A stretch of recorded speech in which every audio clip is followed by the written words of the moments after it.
Donald ট্রাম্পকে মারার চেষ্টা। এই ভয়াবহ কাণ্ডে আতঙ্কে পুরো যুক্তরাষ্ট্র। যুক্তরাষ্ট্রে ক্ষমতাধর রাজনীতিবিদ ও মিডিয়া জগতের তারকারা ওয়াশিংটন স্পোর্টে সকলে মিলে ডিনার করতে জড়ো হন। সেখানে উপস্থিত ছিলেন ডোনাল্ড ট্রাম্প। কিন্তু হঠাৎ সব বদলে গেল। উৎসবমুখর পরিবেশ আতঙ্কে পরিণত হয়। হঠাৎ ডোনাল্ড ট্রাম্পকে লক্ষ্য করে গুলি ছুড়ে এক ব্যক্তি, কিন্তু ভুলবশত ডোনাল্ড ট্রাম্প বেঁচে যান। সঙ্গে সঙ্গে ঘটনাস্থলে আইনশৃঙ্খলা বাহিনী চলে আসেন।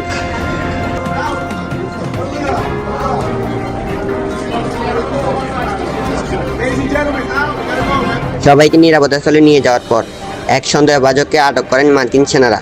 কে এই ব্যক্তি? কেনই বা ডোনাল্ড ট্রাম্পকে মারতে চায়? জনগণের মাঝে এই একটাই প্রশ্ন।